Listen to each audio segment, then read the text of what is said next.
gummy bear.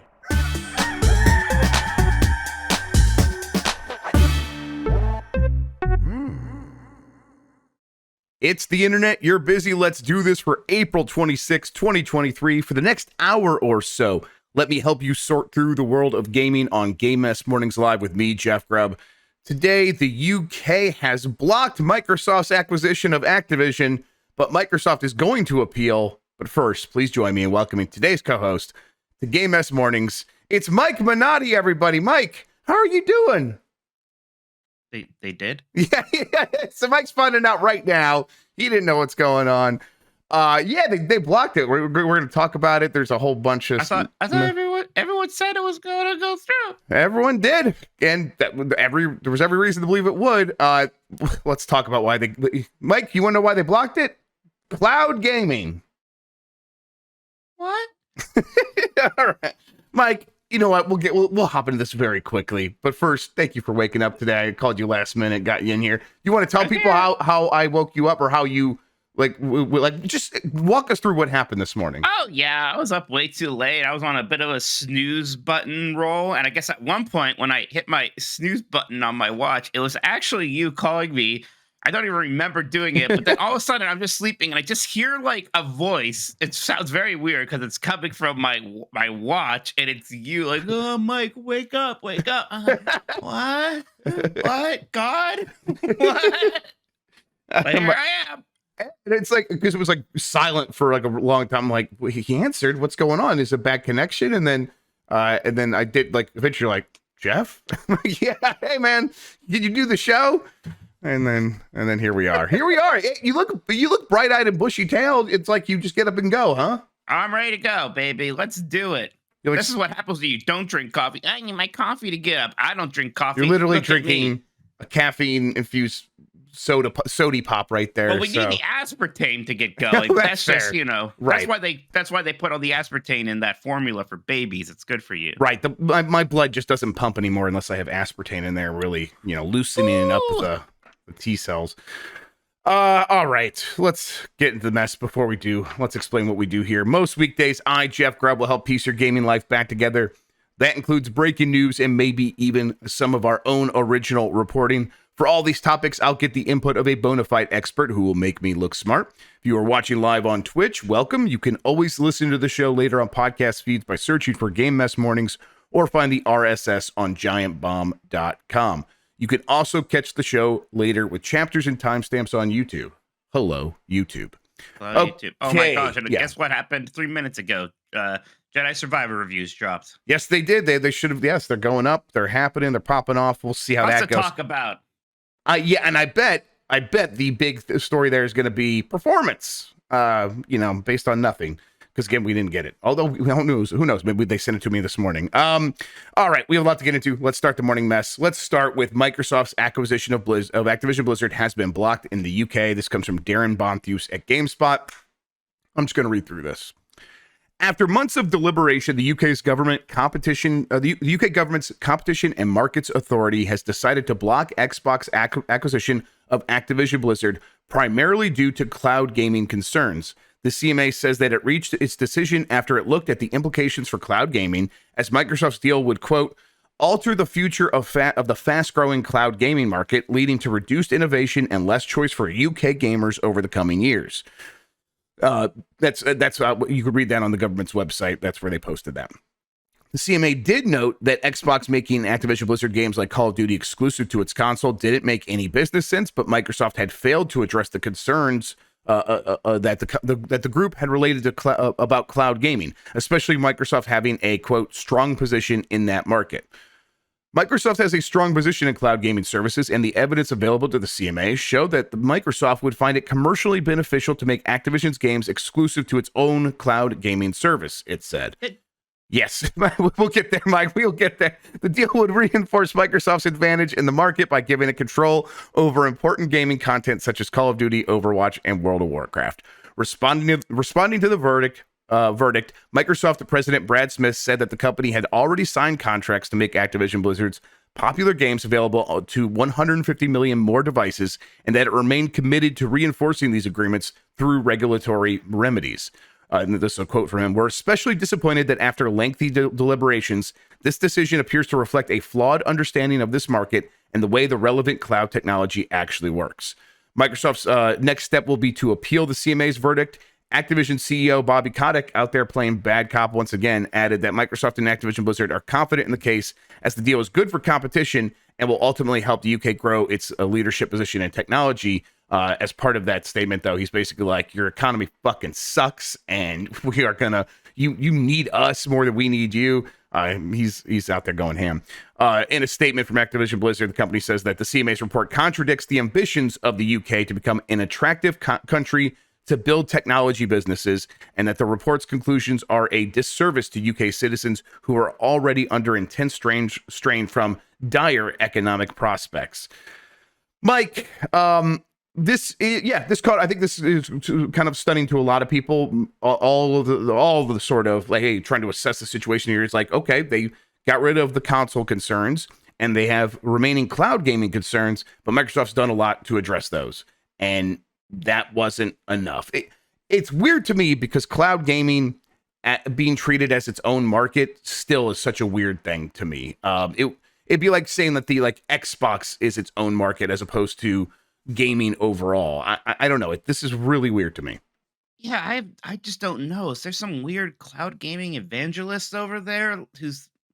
I mean, cloud gaming is still such this niche thing, really, Jeff. Yeah, we can all speculate about how big it's going to be. And look, since freaking On Live in 2007 or whatever, people are like, oh, cloud gaming's the future and it's here now, then, it doesn't work. We're like, well, I mean, it'll be here real soon. It'll be very important. And we're still saying that.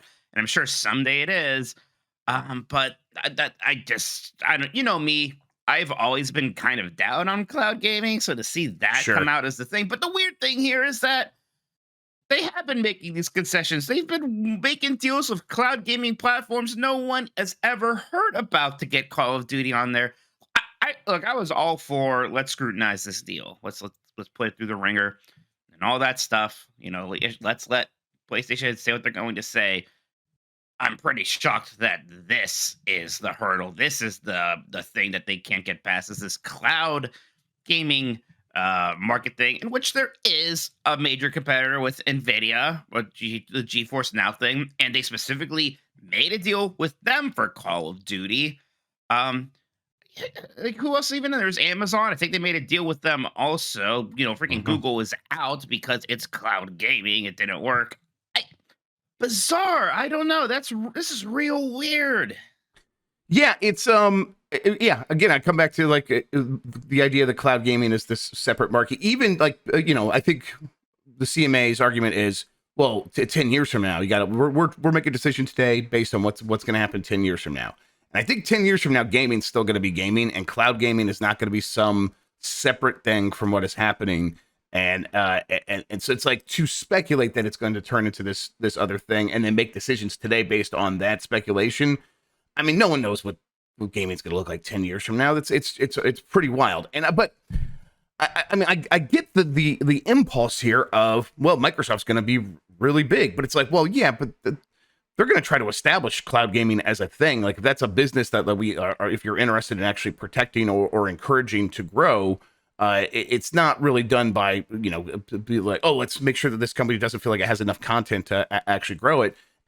It's the competition will keep coming because these other companies are going to find ways to compete, and they are going to find ways to make deals with Microsoft because Microsoft wants to get this through. So it's like for the next 10 years at least, all of these games that would be of concern would be part of. It's not just like Nvidia and Ubisoft in Japan. There was like a cable company in the UK that Microsoft made a deal with. It's like down to that level.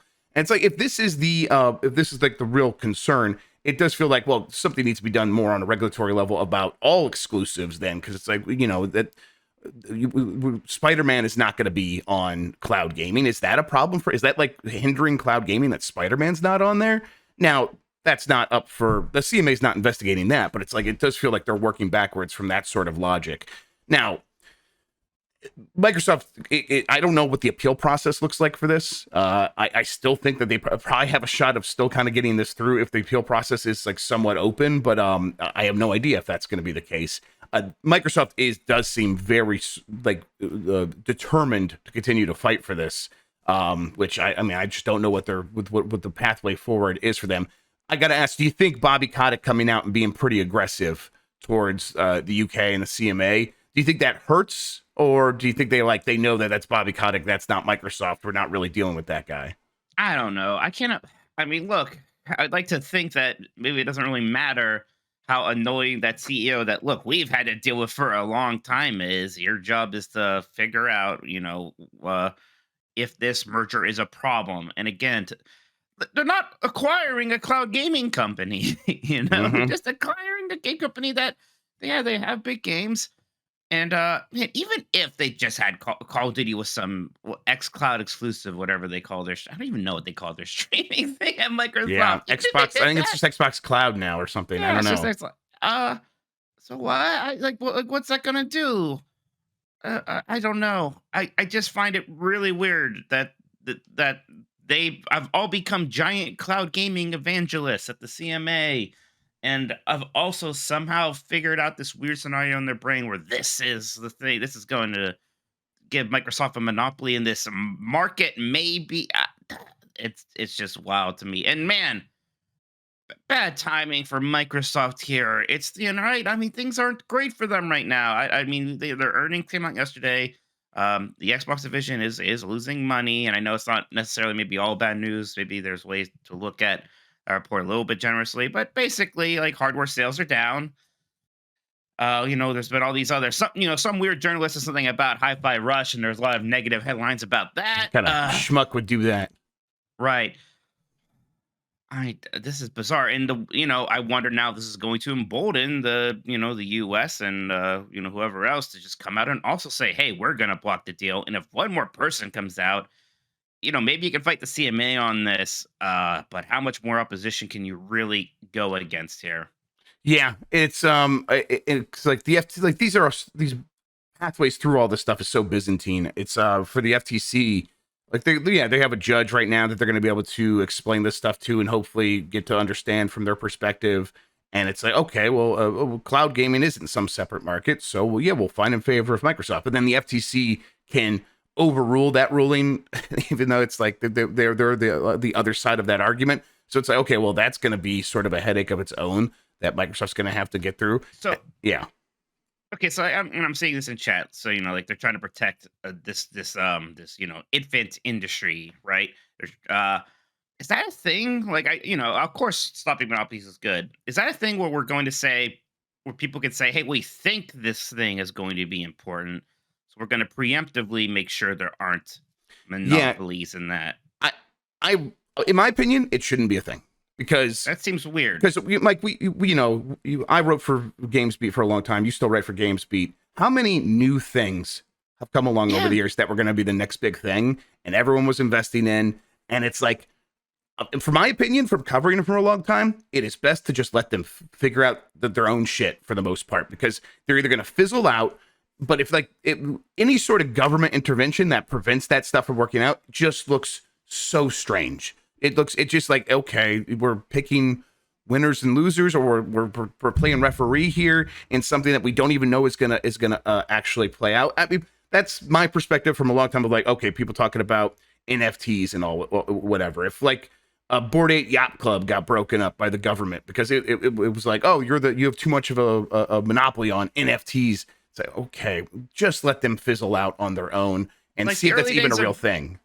Like the early days of VR, was it like, oh, maybe Oculus should be split up because look at they're like the big VR company. It's not that much of a market right now, but they're the ones. That's not how it works, isn't it? You have to actually establish a market first.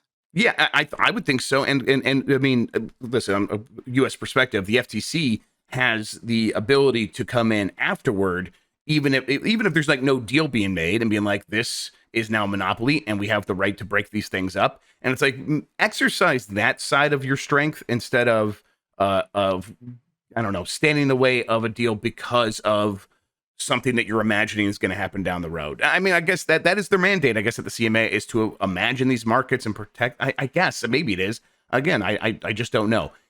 For me, the cloud gaming thing is very strange. It is hard to reconcile with reality because I think in our gut, most of us know it's like that is not going to be some separate other thing.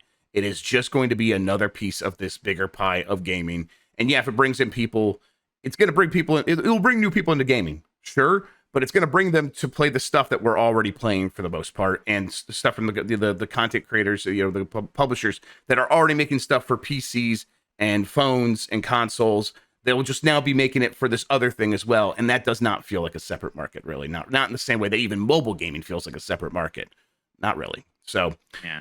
yes, it's strange. We'll see what Microsoft is able to do here, but this is, it's definitely a blow to their chances. I feel like, if you're going on the should go through a meter, and like you're looking, oh yeah, it was like 85% yesterday. Now it feels like it's definitely flipped to the other side of like below 50% once again. So, yeah. All right. The other side of this is as you alluded to, Mike. Poor timing for Microsoft as they are looking for a win because Xbox just set a new record, but it wasn't all good news. This comes from Eddie McCoo at GameSpot. Microsoft has released its latest earnings report, and it showed a mixed bag of results from the Xbox division. Total gaming revenue fell, including a big 30% drop for hardware specifically, but monthly active users for Xbox reached a new third quarter record. Gaming revenue across the board at Xbox dropped by 4%. And that's according to Microsoft, while hardware sales slipped at 30%. Microsoft said the downturn in hardware sales was attributed in part to tough comparison to Q3 2022, which Microsoft said benefited from a sudden increase of console supply. Now that Xbox consoles are easy to find, people aren't rushing out to buy them in the same way. At least that's the explanation from Microsoft. Xbox content and services revenue jumped by 3% during the quarter, thanks to Xbox Game Pass subscriptions continuing to grow. However, Microsoft did not share a new subscriber number. In fact, it's been more than a year since Microsoft announced 25 million members in January 2022. So, like you said, it's like, yeah, there's a generous way to read some of this stuff. They don't want the hardware numbers should not be dropping that much year over year this early in the console generation. No, they just shouldn't. And I mean, it's hard to imagine what that reason could be. Aside from they haven't had big exclusives, they've had very few of those in a long time. And even when there are these big third party games, somehow like a Hogwarts Legacy, somehow PlayStation seems to be getting more of a kickback from that kind of stuff than Microsoft right now. Yes, it's and it's like I don't know if any game could suddenly just come along and change that. I suppose Starfield is maybe one of those games. Maybe Starfield will be one of those games. I think if that can deliver, that's going to help a lot. That's going to be their big chance to turn some of this around. But I don't think Redfall's going to be that. But Starfield can be. I think Redfall, even in like the best case scenario, can't really be that. But Redfall, in the best case scenario for that game, it can contribute to sort of this long term. It's what Microsoft really needs. It doesn't just need Starfield. It doesn't just need Redfall. Sure. It needs good game after good game regularly through the next couple of years. Crimson Skies, damn it! That's every episode we keep saying Crimson Skies. There was only one Crimson Skies, right? Oh, you sound like such a stupid asshole, Jeff. There was two. There's only one on. There's only one on Xbox. Okay, the first one was a PC exclusive. That's why I was like, sounds like familiar, but yeah, okay. It's a little weird. You're fine. So Crimson Skies 3, I guess that's what they really need. No, they needed consistent wins from their development studios, and that's like a hard thing to pull off. So it's like there's no guarantee that there's light around the corner. It could be more trouble if Redfall comes out. Next week we're going to be playing this game. And people are going to know, hey, was this worth all of the hubbub about people even caring that they can play at 60 frames per second? Is it even fun? Regardless, and if it is the performance kind of a bummer? Well, okay, yeah, that's one little stop on the train for Microsoft going forward. They need that. They need Starfield. They need Hellblade 2, and they need all of these things to be better than a lot of people are even imagining they can be. It feels like a Game of the Year contenders is what they need, and there's just that's a hard thing to pull off. But yeah, I mean, the engagement is still there. Do you see that as a good sign? Like, is that like still like there's still a lot of people that have Xboxes and they're playing a lot of video games on there, and they had higher engagement than they've ever had before for sure. I imagine a lot of people who have their Xbox Series X are pretty happy with it. And of course, if you have Game Pass, of course you're going to use it a lot. You're going to play on it a ton, and games generally do run very well on there. They generally run as well as they run on PlayStation. There's like little weird things like that, that dead zone issue of Resident Evil 4 that got patched out now, so that's fine. But yeah, I'm sure I like my Xbox. I know a lot of people who still are very fond of that brand. They tell me about it sometimes, Jeff. If we say things about, say, a Hi-Fi Rush, which to be clear is a fantastic game. I don't know why I keep picking at that scab, but yeah, no, I'm not surprised. I think that it's good news. It shows a lot of people want to like their Xbox even more than they do. They just kind of need more reasons / games. Yeah, and it's every year we kind of say, well, this is the year, or next year they're gonna have a lot of stuff, and I feel we are kind of at the end of that, right? Where it's got to happen now. I mean, now or never is a bit strong, but in my opinion, it's got to happen now. This E3 needs to set up not next year, but the rest of this year, and then kind of carry them forward in that game a quarter schedule, which it seems reasonable. It seems like they should be able to pull it off, but as games continue getting bigger and getting delayed more and more, it seems like it's still going to be a very hard thing to do. You're right, though. I think people want to like their Xbox. It is a good, Xbox Series X is a very good console that a lot of people really enjoy playing on. So it's like, man, you got the foundation there. Can you just put something on top of it to get people into the system and staying there? But yeah, we'll see. I think maybe this holiday will be a big sign. If this holiday is like sort of a dud for Microsoft in terms of like year-over-year comparisons for hardware sales, then maybe alarm bells do really start sounding. But until then, this feels like, okay, maybe this is just a bad anomaly and they can pull out of this. And I think Starfield will help them with the holiday. I mean, Skyrim, ended up selling 25 million. It was some huge number, some Nintendo-like number for a game like that. I think if Starfield can get in like even half of that, that's a big success. Yeah. All right, let's see here. It's official. Nintendo will attend Gamescom 2023. This comes from Jim Norman at Nintendo Life. Mike, I picked this story next because it leads into something we talked about on Last of the Nintendogs yesterday. Gamescom has confirmed that Nintendo will be present at this year's event.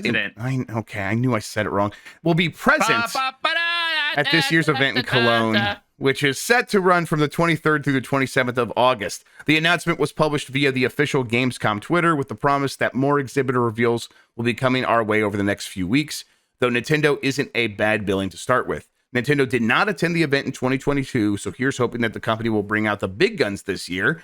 As for what those big guns might actually be, we can't know for sure yet because it's taking place at the end of August, at which point both of Nintendo's headline releases will be out at that point, Tears of the Kingdom and Pikmin 4. But does that leave room for something else, is what Jim Norman over at Nintendo Life asks. Okay, Mike, they normally have a direct in September or around that time. Yeah. They also often have a direct in June. I was like, I don't know if they're going to do a direct in June. Maybe they just do a series of like Twitter announcements and YouTube drops. I feel like they're going to be at Gamescom in August. They probably are going to have some bigger announcements to set up the rest of this year, which is what you said on Last of the Nintendogs last night. Are you feeling stronger about that position now? Yeah, I guess I'll kind of answer your question with a question, and that is, which of the other presidents from Mount Rushmore are they going to have to blow up to make room for President Nintendo? I mean, I just say blow up all of them and just put the put the big Nintendo logo. Actually, put four-headed Yamauchi up there, which is a reference to old IGN letterboxes or whatever that they would do in the in the 90s. They had a good Photoshop of a four-headed Yamauchi. So that's what I really want. I think that actually they will probably have a direct this summer. Last year they didn't, and that was, I think, because their big holiday game was actually a Pokemon game, and the Pokemon Company does their own thing with those. But this time, we don't know what their big holiday game is going to be. They're going to have to announce that at some point here. And I don't think you can wait till September to do that. I think you're going to have to do it in summer. I don't think they're going to want to tweet their way through that like they sort of did with their smaller summer games last year. Yeah, I think we are going to get a summer direct from them. Do you want to just say that was a weird tangent you went on about Mount Rushmore, by the way. Yeah, thank you. Yes, I take full responsibility for what this show's become. Mike, do you want to just say it? You want to just say Mario's going to be there? Do you think Mario's going to happen? I don't want to just say it. I don't know. I hope it makes some sense. There's a part of me that's like, look, I know that they're pretty comfortable announcing games and releasing them 6 months later. Yeah. Mario, though, you think that one we hear about that earlier. I guess we've kind of been hearing about it in terms of perhaps leaks and stuff like that. The other thing with Mario, though, like, hey, if there's going to be a new Switch, maybe you save that as a launch game and have something else come out as sort of your year 6, year 7 holiday release. I don't know. Yeah. What about I don't even want to say it, but Twilight Princess, Wind Waker HD. Not after. Yeah, not after. Not the same year as Tears of the Kingdom. They're going to wait a little bit longer, I Yep. imagine. So yeah, that's the fun thing. It's like, I don't know what it would do. I don't really know what the holiday game's going to be. So I'm pretty curious to find out myself. Poppletree wants to know Prime 4. Maybe it seems a little early still somehow. Yeah, but, I know. Right? I don't know why. I know game announced like last decade, but that seems early. But it could be. I don't know. I'm in my most optimistic of prediction of what is going to happen is like we still get Metroid Prime 4 before the end of this fiscal year, so probably early next year. But I agree though. That feels early somehow. I mean, we could very well finally see that game at a summer showcase. Like, by see that game, I mean like gameplay and stuff like that. So that'll be exciting. Man, Marino says June 13th, 2017 was the Prime 4 logo. Yeah, I mean, it was like the same.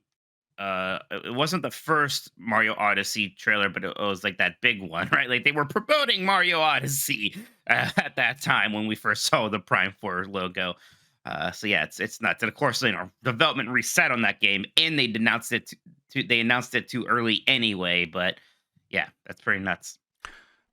We'll see.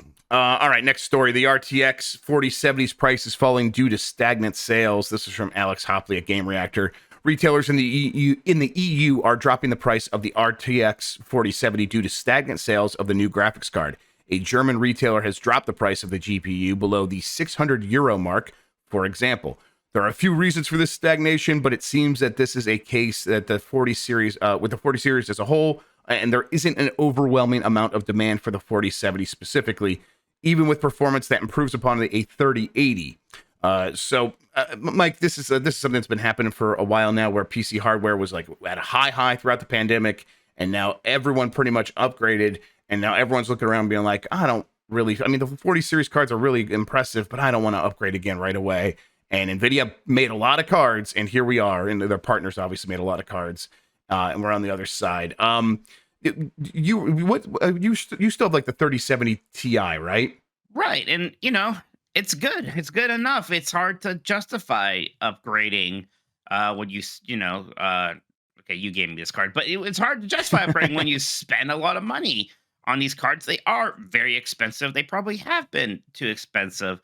So of course you can't expect most people to upgrade every generation, or maybe even every other generation. And who are going to be most likely to buy 4,000 series cards? It's going to be the people who do upgrade a lot, probably. So yeah, I mean, it's just tough sale.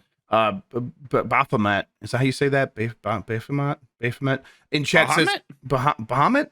Yeah, sure, whatever. He says EVGA got out at the right time. EVGA was one of those NVIDIA partners that was making cards, and they, right before the 40 series cards, were like, we're out, peace, we're not doing this anymore. And yeah, that timing looks really, really good right now, because this stuff will rebound, but it's still, the damage is going to hurt these companies that are going to take a lot of losses through this period, and EVGA can just transition to something else in the meantime. So yeah, good call on their part. Control's lead designer establishes a new NetEase game studio, Anchor Point. This comes from Tom Ivan at VGC. NetEase has established Anchor Point Studios, a new development studio founded by Control's lead designer, Paul Ethreth. Primarily based in Barcelona, Spain, with a second office in Seattle, Anchor Point will focus on the creation of action-adventure games for console and PC. Ereth, who also previously worked as a campaign designer on Halo 4 and Halo 5, is joined by a team that includes head of operations Pierre Torrance, who formerly held the same role at Smilegate Barcelona, which worked on Crossfire. Other developers at the studio have worked on titles including Ghost of Tsushima, Red Dead Redemption 2, and The Division, according to NetEase. Anchor Point has almost 100 jobs open and is seeking developers, technical artists, and designers to work in its offices remotely or in hybrid capacity. They have some motto, per aspera ad astra, through hardships to the stars. So if that means anything Ad to you. Astra. I saw that bad movie with that name in it. Yeah, I didn't like Ad Astra either. I was Yeah, I like the way it joyless, looks. It movie. looked cool. But There's that funny scene though where Brad Pitt like tries to like sneak onto a spaceship. It's through a comedy of errors in a very serious movie. Everyone dies but him. So then he's like, I guess I'm going to space by myself. Weird movie, very weird movie. What's his face from Men in Black was good in it though. Tommy Lee Jones. Yeah, I was gonna say, like, doesn't he like just like swear at Brad Pitt like the whole time? I like it. It's good. There's some line where he's like, I got too much work to do. I have infinite work. Yeah, he was good. Good on him at least. And then the fight scene on the moon where they had like the chase that they had on the moon with like moon rovers. That was pretty cool. I like that. Yeah, that was fun. That was fun. I forgot about that till you just said it.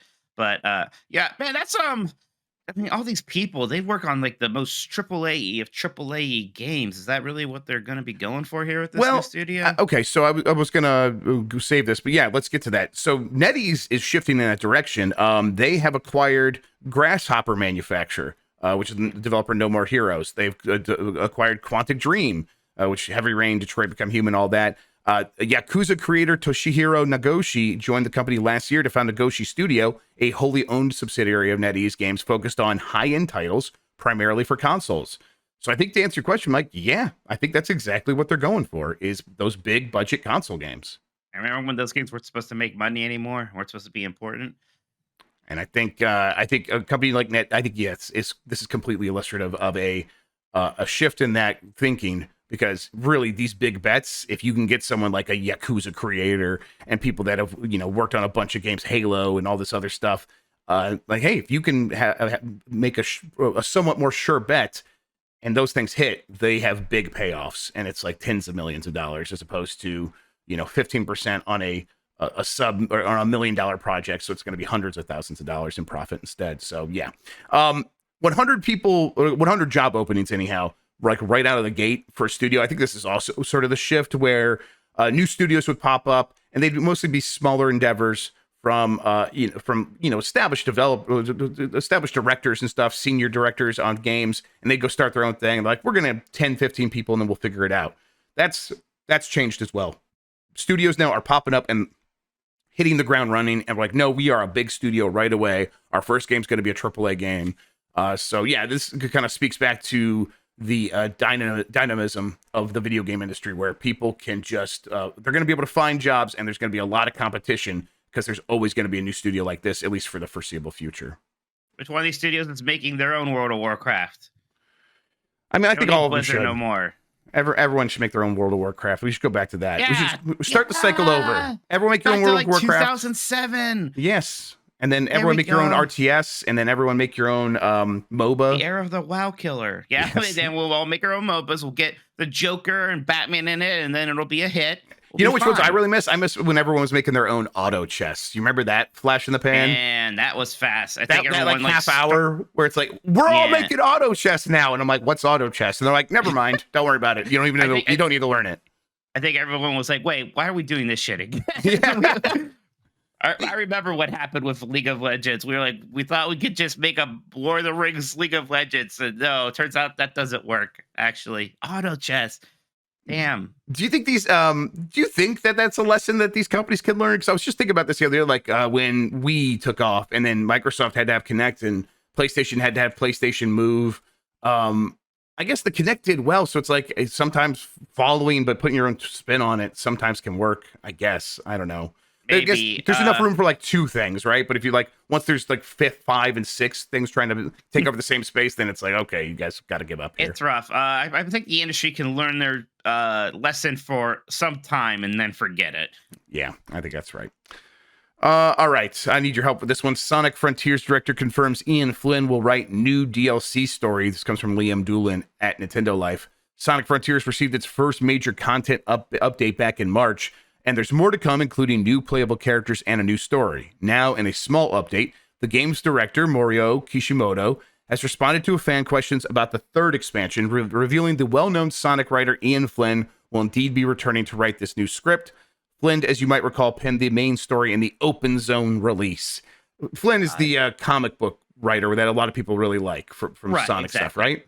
Yeah, I think he kind of made his name working on the comics, and people liked him there. So bringing him in was sort of a sign of, hey, maybe the story won't be complete shit, or at least it'll be good Sonic stuff.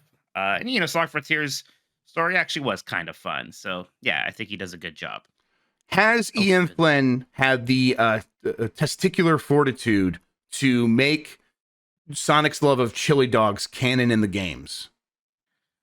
Oh, well, they already did that on Sonic Generations. They did? Each Okay. chili dog, yeah, so don't worry. I don't know who's Sure. involved with that. Okay. Don't worry, that's happened already. Yeah, he talks about chili dogs quite a bit in the games now, I think, actually. All right. I think even in Unleashed he was eating chili dogs, to be honest. Is chili dogs one of the best things that like a character like okay, pizza in the Teenage Mutant Ninja Turtles is number one. Yeah. Chili dogs sure. as Sonic, I think, is a strong number two. Is there like anyone like I mean, Wario and garlic, I love, but that's like a really strange one. Yeah, no, I really do think about Sonic and chili dogs a lot. I Me think too. that is fantastic, especially as a kid. I was like, yes, this makes sense. Even like the Mario cartoon show tried to be like, Mario loves pasta. He just can't get enough spaghetti meatballs. And it was, it was okay.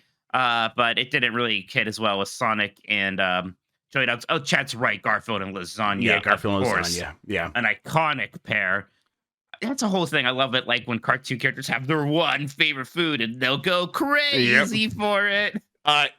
We watch that Mario cartoon in the van all the time. It's like kind of on repeat. And the amount of times where it's just like, Mario, you got your emergency pizza stash. And then they're just like, after that, it's like, vague Italian noises. It's like, oh my God, how is this allowed? Bippity boppity. Yeah, it's like, this is insane. Like that their entire characters are just like, they're Italian stereotypes and they love pizza and pasta. And it's, but look, Jeff, I'm Mike Minotti and I'm literally wearing my pizza t-shirt right now. I can't say anything. Well, I didn't mean to put you on blast or anything. What?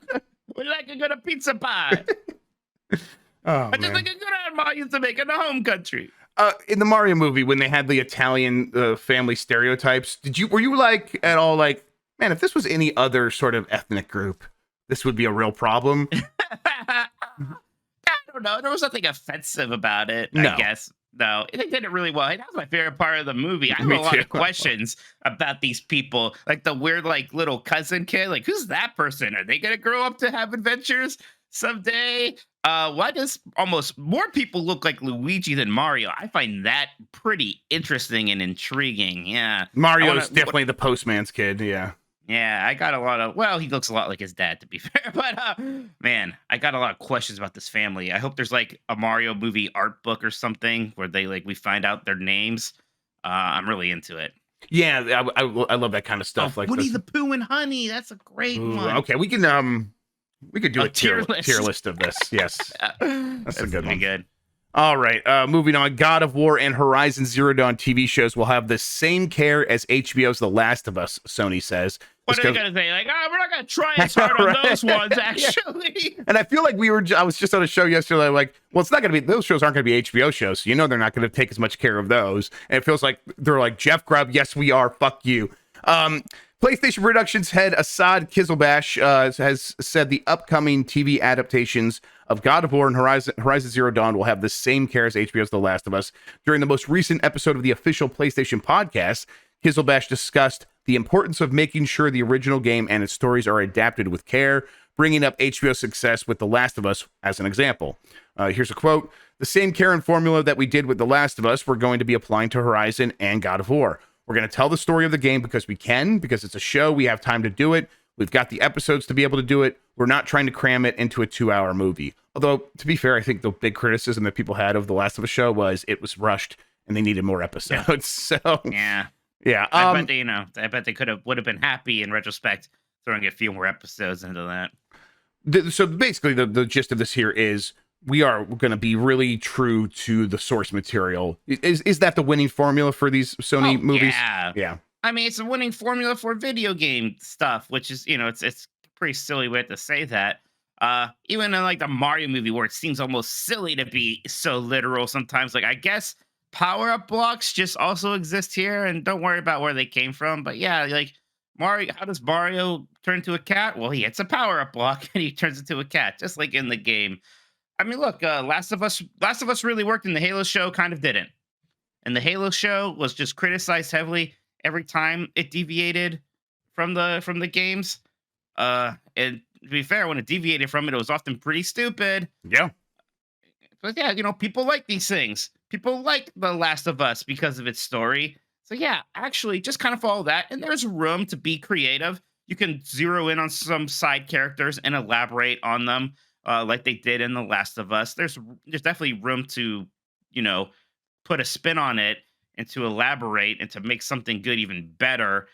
You don't have to, make your main character have sex with the enemy character while Cortana watches. It's like it's very easy to make a stupid TV show. I think if you are making it stupid, but it's kind of based on what the games are doing, that's way more easy to forgive. Oh yeah, It's so much like, yeah, of course it's doing this stupid thing that the games did. We kind of like that it's stupid in this way. If it's just nonsense in the way that, I haven't watched the Halo show. I think like I said on the show, I don't think I ever will.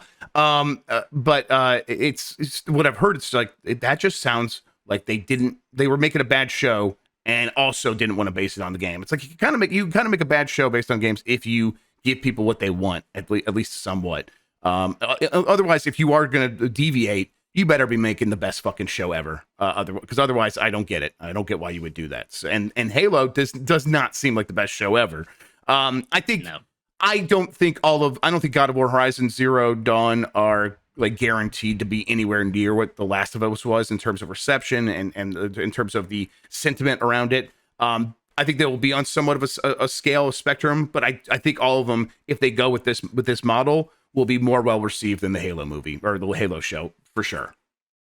Remember when they made an Assassin's Creed movie and they just like, we're doing an original Assassin's Creed story. Right. Like, why?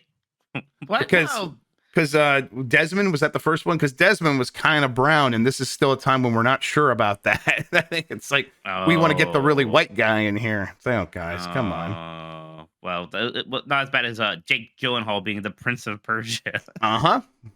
Yep. That's Jake funny. A Disney from joint. Persia. Yes. There you go, Dan. There's a live action Disney movie for you. Dan still thinks Disney only makes cartoons. They made the Prince of Persia movie. Yeah. I'm sure you love. Those were two movies that exist, and I've never seen them. Yes. I kind of want to watch those at this point. I want to kind of see what they're like. I saw the I bet Prince they're of Persia boring. movie. It is very forgettable. I remember almost nothing about it. I think an ostrich was involved in some point. That doesn't sound right. That sounds like a scene from Paul Blart 2, where he gets in a fight with a big bird. I must be getting conflated here. I conflate Prince of Persia and Paul Blart all the time. Oh, of course. Very similar heroes' journeys that they go on. All right, let's get these last couple of stories. Former PlayStation boss says that they cancel so many games. This comes from Zach Zweisen at Kotaku. In a new interview published Monday, PlayStation's Shuhei Yoshida talked about how difficult and expensive it is to make video games, explaining that the company behind hits like God of War and The Last of Us cancels, quote, so many games in order to save developers from getting stuck on things. From 2008 to 2019, Yoshida was the president of Sony Interactive Entertainment. He stepped down from that role in 2019 amid a company reshuffle, and former Guerrilla Games boss Herman Holst took over as president while Yoshida focused on helping external developers on new projects as head of SIE's Independent Developer Initiative. While he might not be running the ship anymore, he's still involved with video game development at Sony and its studios. And as part of the process, Yoshida says a lot of game projects get canned before seeing the light of day. Yoshida recently told The Guardian that while PlayStation embraces new ideas, many of them fail. That's just part of the job, and in order to see what works and what doesn't, he explained that the company does a lot of testing and prototyping. Mike, I think this is something that is sort of obvious if you think about it a little bit, Sure. But I think it's also like this. I think companies don't like to acknowledge it because people freak out a little bit. I remember EA canceled a bunch of those Star Wars games. And to be fair, I think EA did mishandle Star Wars, but At the same time, they weren't canceling an abnormal amount of games. That's about how many games get canceled at every publisher, because these things are big and expensive, and these companies are risk adverse. But mostly it comes down to, this is an opportunity cost, and if you do this, then you can't do that. And is this the right idea for this team? A lot of times that answer is going to be no, right? No, exactly. I guess, man, I am just curious. Like, what are these games that you canceled? I know. I would love to be like, just open up the vaults from all these companies and let's take a look. Are these like precious sequels to like beloved? Did you cancel Jumping Flash 3? I got to know. Is Jumping Flash the one that Jim Ryan says was his favorite? Yeah, right. Shockingly, Jumping Flash rules, and when he showed up in Astro's Playroom, I was very excited. I do not expect to ever get a new Jumping Flash, but yeah, I guess I am curious. I bet probably more likely a lot of the newer ideas, attempts at new IP, are things that really fall apart. Apparently, as part of this story, Yoshida said that many AAA tier Sony games cost up to $200 million now, and that's a big number. And boy number. Yeah, and when you look at this, okay, you can kind of see why Sony is sort of divesting into all these other things, where it's like, okay, we're going to have a lot of live service stuff, and we're acquiring all these companies that are that we're working with on multiplayer games, because the model that Sony has works, but it's not the most profitable thing they could be doing. The services make them a lot of profit, but they want some games that can like really pop off in that way and not be they could be $40 million instead of $200 million. And that's probably what a lot of these other studios are working on. And at the same time, you can't suddenly, you could try Naughty Dog is making its live service game. I bet that is maybe one of the most expensive live service games to ever been created. Yeah, I could see that happening for sure. Yeah, gosh. When are we going to hear more about that? What's that called? That's Factions. Factions. Yeah, that's got to be at their showcase, right? I feel like that thing's launching later this year. We don't know much else other than Spider-Man 2 for later this year. That feels one that like has a pretty good chance. Just to put things in perspective, Yoshida apparently said that in 2010, God of War 3 cost $44 million to make. So it's grown in 13 years. Like these things have tripled, quadrupled in price. So yeah. Yep, that's the breaks, and it's like it happens in every way, because like it's paying people is more expensive because people are more senior and inflation, all that stuff. But then on top of that, games are just getting bigger in every direction, so you need more people as well. Finally, just before the show, Lego announced Donkey Kong characters for Lego Super Mario. It posted a video. I'll try to bring it up, but it has Donkey Kong, Cranky Kong, Diddy Kong, Dixie Kong, and of course Funky Kong. So funky. How excited are you for this, Mike? Yeah, that's great. They're finally back. They're performing for you. Yeah. This is good news. Yeah, let me see. You know the words, Jeff. You could join in too. Oh, there you go. There music for everybody. Nice. Yeah, that's kind of a Donkey Kong. So hot right now. Donkey Kong. It'd be nice if there's a new game, huh? Yes, that's the question, Mike. Is the sort of rising tide of Donkey Kong related stuff coming out of Nintendo and its various partners, whether it's Illumination or Lego? Do you think this is a sign that something's happening with the Donkey Kong games? Something should be happening. Like, we know why there hasn't been one in a while, because that was Retro's business for a bit there, and then they had to go and fix Metroid Prime 4. They're back on the Metroid train at Retro.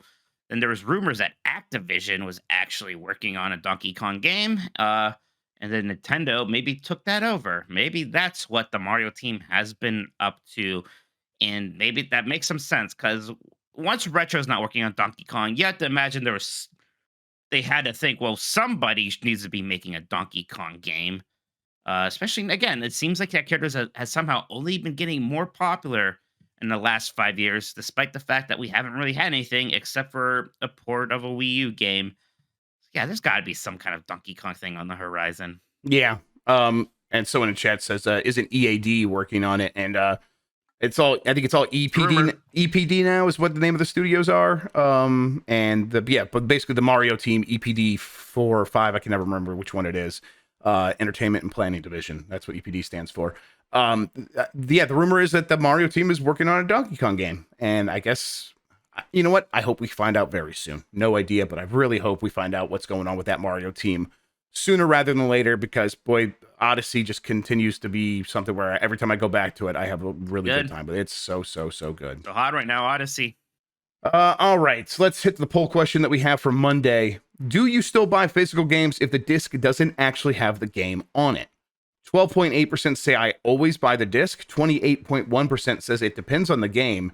And 59% says no, I'll just get digital. Mike, I think that's a surprisingly large number to me. I think I get that like, oh, it's just a downloader on a disc. That's annoying to me, but I think a lot of people still just like having the disc on their shelf. But apparently 59% don't care when it's in this situation. This is going fast. It's the Best Buy thing to me. I remember when my Best Buy opened in the 90s, giant CD section, giant DVD section, giant video game section. The CD section went away first. And recently, that movie section's like nothing now. It's like a stand. Video game's still there for now. It's gonna be next. People are just gonna move digital. It's just easier. I think I talked about this with Jesse on a show recently, where hey, the games are 150 gigabytes now, and they are in the situations where like just download it because it's so big and we don't want to put multiple discs in there. Do you think this is like just part of the march towards the next systems not having disk drives? Man, we could be getting there, or again, like optional disk drives, like the rumor with that PlayStation thing. It could be. Even with, like, I had to to prep for the Hyrule Hustle, Jeff. It's like I gotta play Tears of the Kingdom, and I forgot like I own that physically. Yeah, it's the one I have physically. So much work. My God, I gotta go find. Put it in the thing. You're gonna peel off this like lid. This feels so terrible. Right. It was very obnoxious, but it is where I am now. Even as like I'm going through the basement and having so much fun, like, oh, here's all these games, and I'm really happy about that. But still, like these days, I'm like, no, I'll just buy it digitally, and I'll just download it and delete it and download it and delete it. That's fine. Marino in chat points out that even Amazon has stopped doing release day delivery on most new releases, and this is something I've heard just recently. The people complaining about this, I'm almost all digital, so it's like I hadn't noticed this myself, but I heard people complaining about this with Advance Wars, and then people were saying, well, yeah, that's a lot of games now. It's like, yeah, they used to have a day of release, you would get it, and now you're lucky to get it that same week sometimes. It's like, oh, especially for Nintendo games that launches Friday. It's like, oh yeah, Amazon just is de-emphasizing how important that is because physical games aren't as important to them anymore.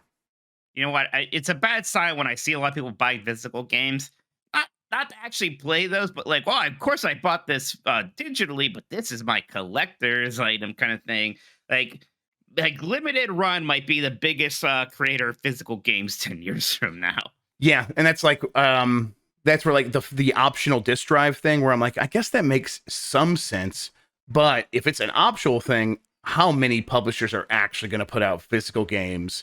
And it's going to be like only the handful of games that actually have any demand are going to get those. And it's going to be from like limited runs. And that's it. And then even then, is there going to be enough of a market of people who are buying the disc drive to make that make sense? Or is it just like, does it become empty? I don't know. Do they just empty boxes just to have the collector's thing on the shelf? I don't know. It's strange. Because there's obviously a drive to have something along the lines of vinyl, which people say, oh, it sounds better. No, it doesn't. But it's got big artwork and it looks cool to have the big vinyl platter. What would be the equivalent for games? I don't know. It doesn't seem like there's a good answer for that. Couple things, Jeff. Yeah. Do you want to do a little Jedi Survivor review roundup? Yes. Could you help me out with that real quick? What's going on over there? I can do it for you. I would love that. Thank you. Jedi Survivor on PlayStation 5 has a Metacritic score of 86. VGC gave it a 100. Says Star Wars Jedi Survivor is Star Wars at its very best. How about that? Game Informer gave it a 93. Saying developer Respawn Entertainment clearly took a measured and thoughtful approach to analyze what worked and what didn't in its last Star Wars game. Let's see if we can find maybe. I've heard performance is bad everywhere. People in chat are saying that's what's getting dinged for. Performance is bad on Xbox, PlayStation 5, and PC is what I've heard. So interesting. Yeah. boo. The 6-axis says with an 80, Star Wars Jedi Survivor is a great continuation of Callus's story. But yeah, that's interesting. What I find interesting, Jeff, is that this is an 86 Metacritic score. We learned this recently. I was kind of shocked to find out that Fallen Order had a 79 like average Metacritic score in PlayStation 4. A game that I really liked. Again, like some people, that's 79 is a good score. That seems low for that game. That was like, if not my game of the year that year, it was right there in the top 3 for sure. I love Fallen Order. I love it. And so yeah, that surprised me too. 80. You said 86. 86. That's a really strong score. That seems pretty good. It's hard to get an 86. So yes, I think that they probably are pretty happy with that. That's probably where it needed to be. What's up? Yeah, people were kind of saying, "Chat, Fallen Order was pretty buggy." Oh, that's totally got dinged for being super buggy. But I mean, this game apparently, okay, maybe this game's not as buggy, I guess, and maybe it's just performance issues, which bugs, I think in reviews, you'll just get straight up dinged for, because people are like, I do not accept this. And so performance, maybe people are a little bit more squishy about, I guess. I don't know. Either way, very excited. I've heard this game is just massive, just huge. So I wonder how much patches will fix that stuff up. I don't know if a day one patch is going to help too much with that performance stuff. Well, it maybe is in a year from now. Unreal Engine 4 and Unreal Engine 4 does struggle with these large map games. Which apparently this game has a pretty large maps. So it's what's the other one that just came out that was Unreal Engine 4? Was it Dead Island 2? I think Dead Island 2. Dead Island 2 is not really open world. No, not really. So yeah. I was thinking of something else. Just Donka Basic was pointing that out to me. And I'm like, oh yeah, that's right. But either way, I'm very excited about this game, and I'm going to be jumping all over it right now tonight, as soon as I get a chance. After we do some Hyrule Hustle, which is going to be happening on Giant Bomb, where we'll talk about the next a poll that I'll post here in a second. But in the meantime, while I get that up there, Mike, why don't you tell people? Well, I know I said that the poll should. I had that idea, Jeff. The poll should probably be related to all this cloud gaming stuff. All right, I'll come up with something then. Yeah, well, you could ask people. Ask people what they think cloud gaming is going to be a giant market in 5 years. I guess that's my question. I wonder if people think that. But yeah, Hyrule Hustle. That's going to be at 1 p.m. Eastern today. Me and Jeff are racing from the northwest corner of the map of Breath of the Wild to the southeast corner, with Dan supervising, and I'm sure being completely fair, impartial judge with no shenanigans inflicted. I mean, last time he made me eat an entire apple before we got started. Do you think he's going to try to make you do stuff like that? Which I know you won't do, Mike. I know. I just won't do it. No. Right. Yeah. People are always like, make Mitch eat an apple. That won't happen. It won't happen. No, it won't be fun. Like, yes. Honestly, we'll all just feel bad. Yeah. No one will like that. No, I don't think so. Yeah, I don't like to do any wacky real life stuff, man. I'll play your whatever NSO game. I'm not gonna like do like 10 jumping jacks for you. Bosch, is the Tears of the Kingdom video going to go back up today? No promises. We'll try to get it back up as soon as we can. It's we missed something in the embargo about editing the B-roll, so we'll get it fixed up as quick as we can. Really? Jan's doing it now, he says. So yes, let's. Jan's going to try to make it happen, but Jan's got a lot going on, so. We'll get you want to be careful with those Nintendo embargoes. Some of us may have learned about that. Now, we didn't reveal any sensitive information like cat shine, so I think we're in the clear. Wow. Can you imagine if you said how many shrines were? Put them up against the wall. Execute them for a crime like that. That's what I say. I mean, no one would be able to have fun with that game then. Do you think cloud gaming is going to be a giant separate market from PC/console gaming in 10 years?